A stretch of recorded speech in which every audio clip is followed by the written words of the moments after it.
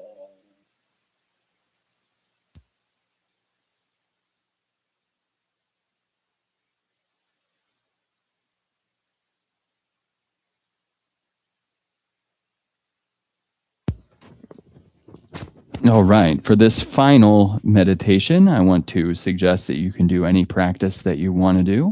It can be one of those ones we did earlier or any other meditation practice. I'm going to do the mindfulness of breathing practice where I bring my attention back to my breath again and again every time I get distracted, which is often. So I'm going to ring the bell and we'll sit doing whatever practice we want for just a few minutes.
All right. So, again, welcome everyone. I'm glad you're here today. And if you're new here, I hope the Rime Center can be a meaningful part of your journey. I keep asking Lama Matt to give me less than a page of notes, but one day that'll come. So, announcements. First of all, Gabi just asked me to tell you guys that the Bodhi Bag Project, which is our homeless outreach project, needs canned vegetables and protein. And we always need, that's for the homeless. We take these bags and we get them to unhoused individuals. And we need things with pop tabs because people don't always have can openers. So canned vegetables and protein, if you could bring those and donate them, that would be helpful. So that was Gabi's announcement. So here's the rest. We are delighted to announce the release of Basics of Buddhism, an accessible and practice-oriented introduction to the Buddha's core teachings.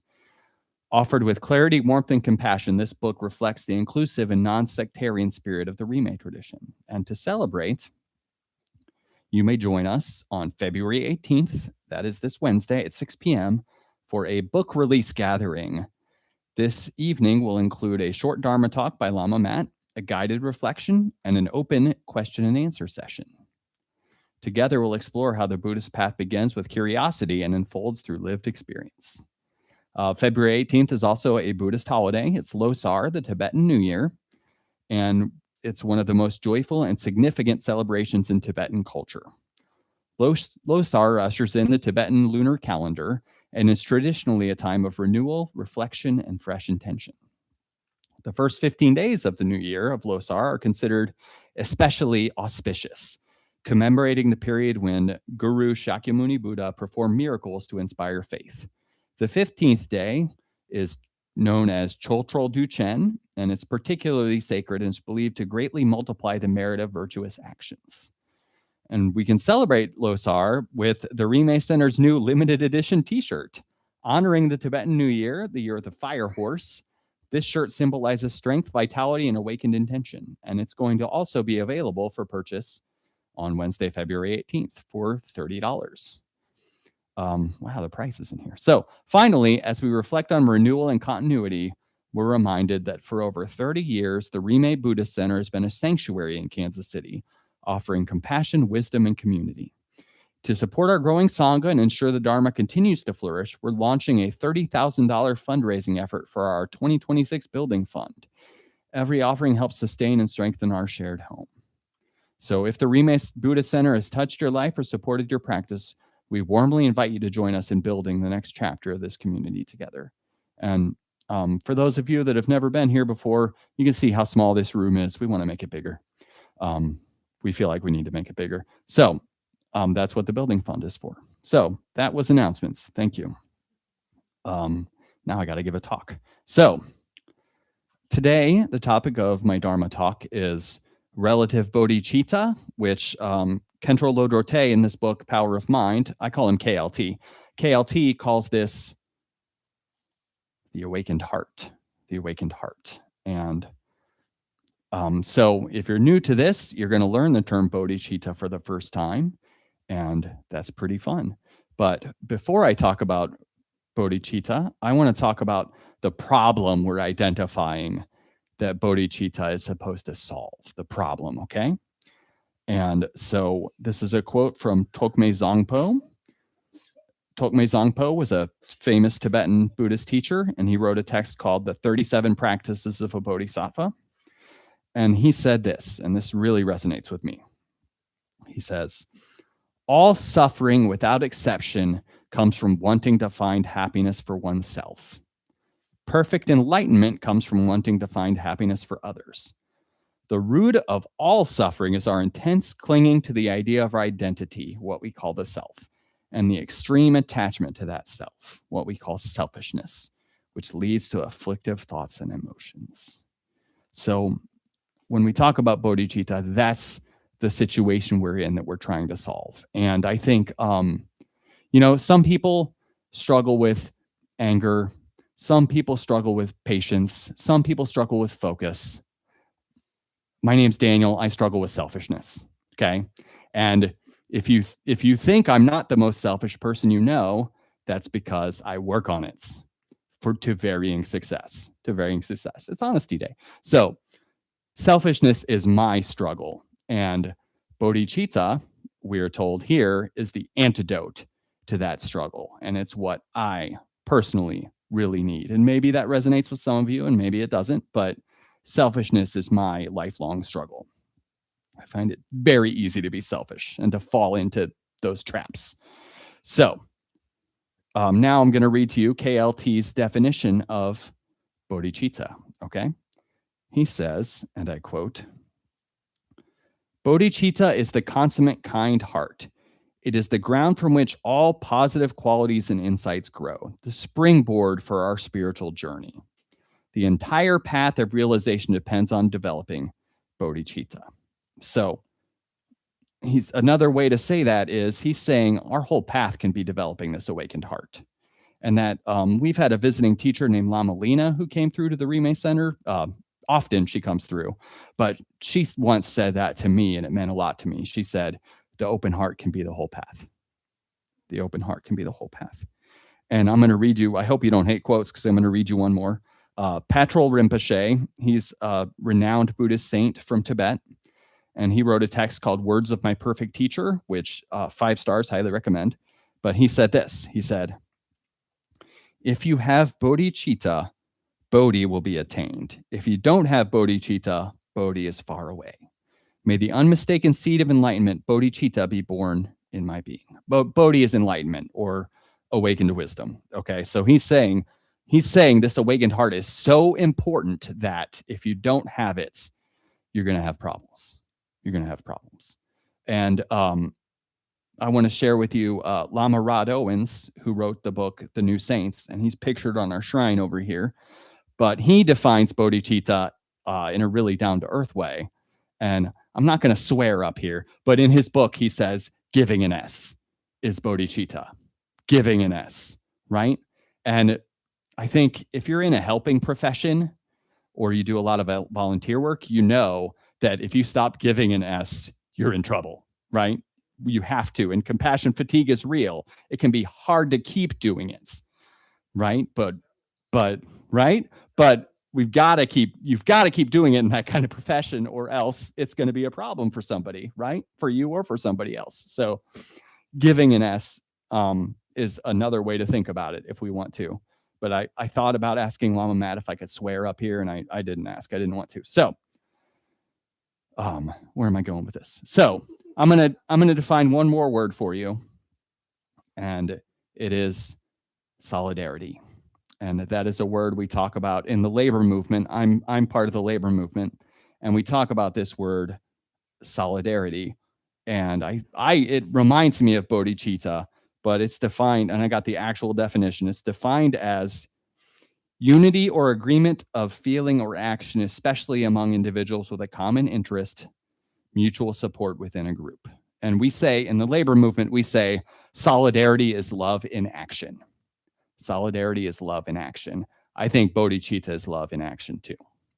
So that being said, what do we do though? How do we cultivate this? And these practices we did today, Tonglen and metta practice, these are ways to cultivate bodhicitta. And I used to think, when I first came to the Rime Center, way back in 2009, wow, and I learned about Tonglen practice and I started doing it, I had negative thoughts around it. I thought, like, does this do anything? Right? And it's for the record, I don't think Tonglen, like, I don't think I magically pull away someone else's suffering. I think what I'm doing is changing myself, nurturing those seeds of compassion and love that, again, I feel, because I struggle with selfishness, I feel those are sometimes lacking in me. So Tonglen, I used to think, why am I doing this? I used to think it's even Tonglen for myself. I think, okay, but I did it, right? I did it week after week after week at the Rime Center.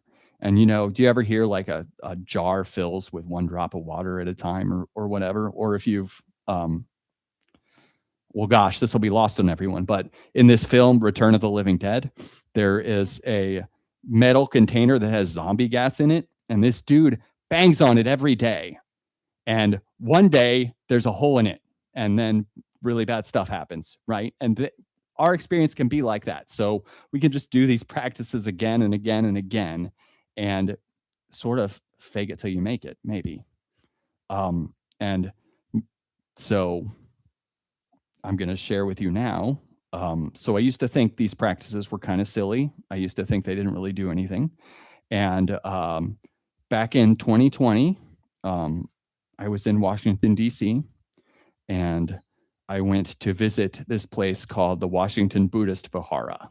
And this was March of 2020, by the way. The time might matter for that.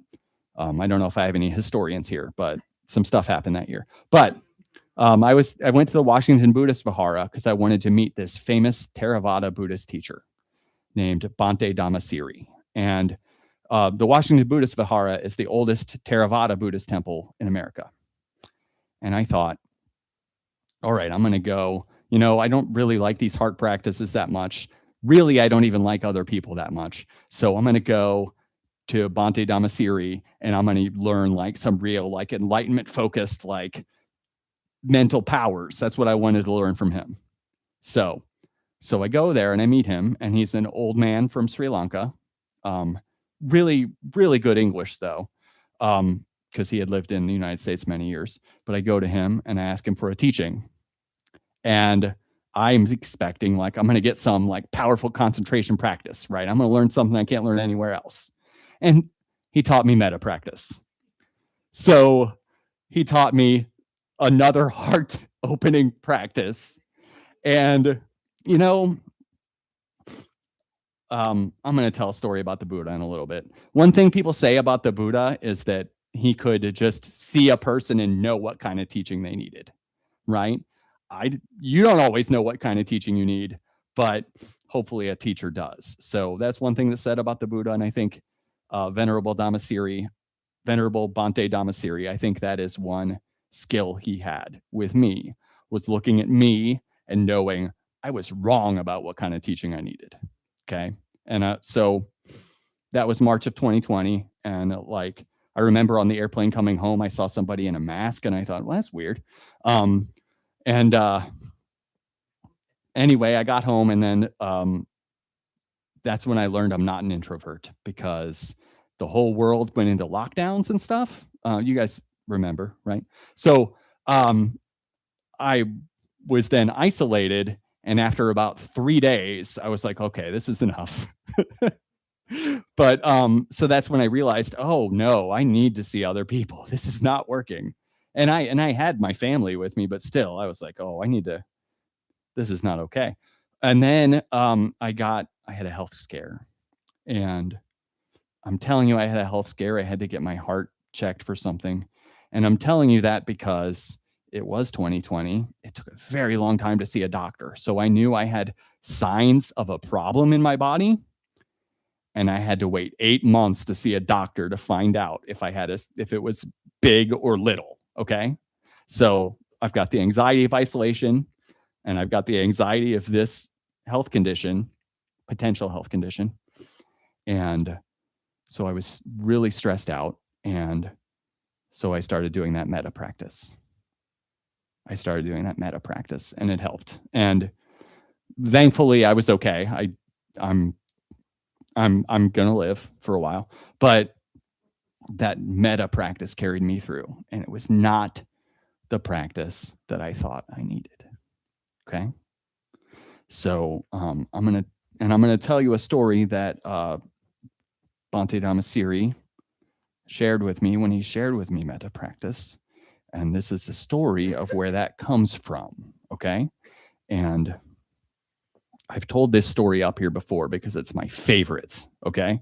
So if you've heard it from me before and you didn't like it, I'm sorry. But this is the story. That's the story behind the text. Is called the Metta Sutta. And I'm going to read it to you because it's real short, but I'm going to tell you the context for it first, because the context for it to me is really important, and it is related to bodhicitta. So the story is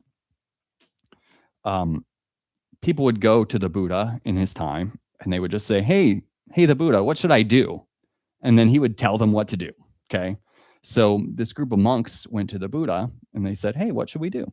And he said to them, go meditate in that forest over there. Okay. So they were like, okay, great. So they go and they meditate in this forest, and they've set this intention to be sitting there day and night for 24 hours. Okay. And it gets dark. And when it gets dark, it gets kind of spooky. And they start to hear weird sounds. And, you know, if you've ever like been camping, you know that like sometimes you hear weird sounds and maybe you never figure out what they are. I'm imagining, because I'm Gen X, I'm imagining like, if you're familiar with the film, The Blair Witch Project, these college students go camping in the woods, and like at first it seems like they might be imagining things, and then like a little bit later, not so much. That's what I imagine, these monks, right? So they start hearing things, and one of them gets the idea, or they all get the idea, that this forest is haunted. Okay.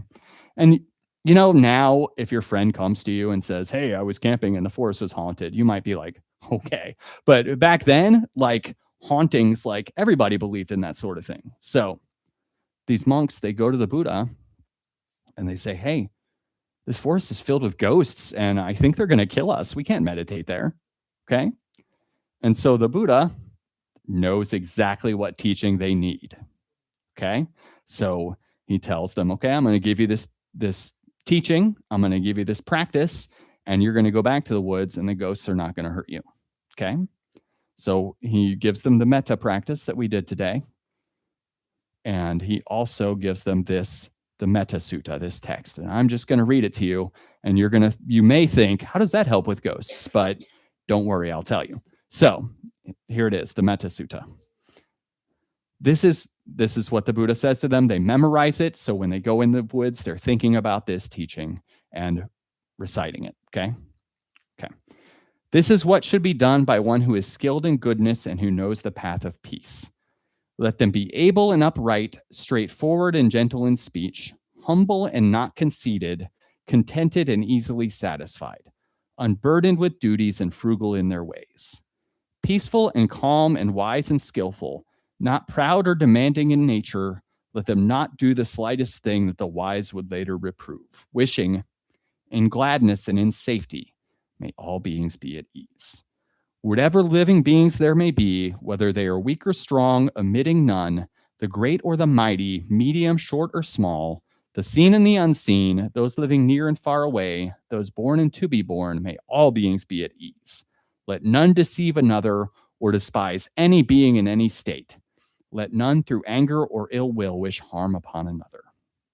Even as a mother protects with her life her child, her only child, so with a boundless heart should one cherish all living beings, radiating kindness over the entire world, spreading upwards to the skies and downwards to the depths, outwards and unbounded, freed from hatred and ill will. Whether standing or walking, seated or lying down, free from drowsiness, one should sustain this recollection. This is said to be the sublime abiding. By not holding to fixed views, the pure-hearted one, having clarity of vision, being freed from all sense desires, is not born again into this world. End quote. So that not born again part, that means attain enlightenment. Not born again means attain enlightenment. So these monks have this teaching and they've memorized it and they're reflecting on it and they're reciting it and they're doing metta practice. And lo and behold, they are not bothered by creepy sounds or by ghosts. And they go back to the Buddha and they tell him it worked.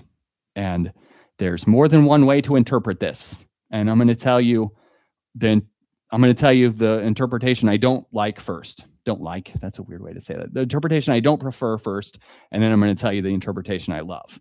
So one interpretation is that the ghosts, they see these monks generating all this love, and they're moved, and they decide to leave them alone. And that's good. That's a good interpretation. But the interpretation that I like is that the ghosts were not real. And so these monks were so busy cultivating love and thinking about a better world and thinking about kindness and generating these feelings that they didn't have time in their minds to make up things that weren't real. They didn't have the mental energy because they were too busy generating love. They were too busy thinking about being good people. And it reminds me of, there's a dieting strategy I've heard about where you just like add a bunch of vegetables to your diet and you don't take anything away, right? And the theory behind that is if I've just had a bowl of broccoli, I'm probably not grabbing the chips. Probably not. Maybe though.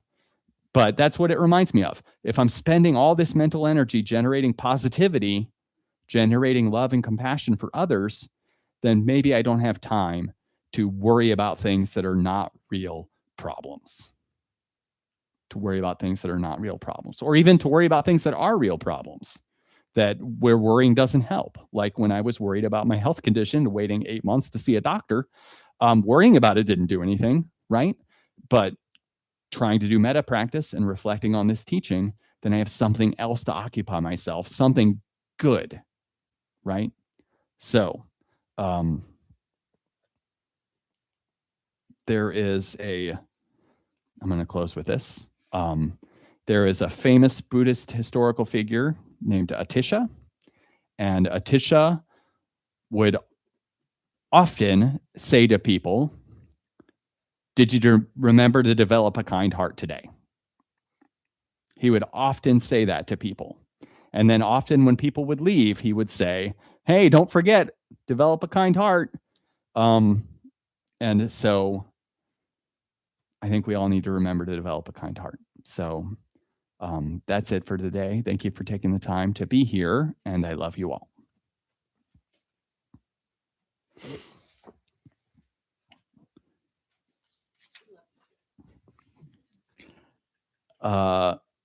Long life supplication for His Holiness the Dalai Lama. In the land encircled by snow mountains, you are the source of all happiness and good. All-powerful Chenrizi Tenzin Gyatso, please remain until samsara ends. Flower of Faith. Lama of great compassion with kindness to all, you firmly establish the Rime tradition through skillful means and wisdom. Mary Tenzin Dawa, who is the embodiment of all the Dakinis, with the sun of wisdom and the moon of compassion, you bring love and joy to everyone you meet. Inspired by your example, I vow to cultivate compassion and wisdom from this moment forward and in all my future lives. I will strive to embody the Buddha's teachings in every thought, word, and deed. Dedication of merit. By this merit, may all obtain omniscience, may it defeat the enemy wrongdoing. From the stormy waves of birth, old age, sickness, and death, from the ocean of samsara, may I free all beings. By this merit, may all obtain omniscience, may it defeat the enemy wrongdoing. From the stormy waves of birth, old age, sickness, and death, from the ocean of samsara, may I free all beings. By this merit, may all obtain omniscience, may it defeat the enemy wrongdoing. From the stormy waves of birth, old age, sickness, and death, from the ocean of samsara, may I free all beings. Aspiration prayers. Bodhicitta is precious, may it arise for whom it has not arisen. Once arisen, may it not diminish, but ever grow and flourish. All difficulties, without exception, being pacified with harmonious situations like the treasure of the sky, may the teachings and practice of the Rime tradition live long and shine brightly.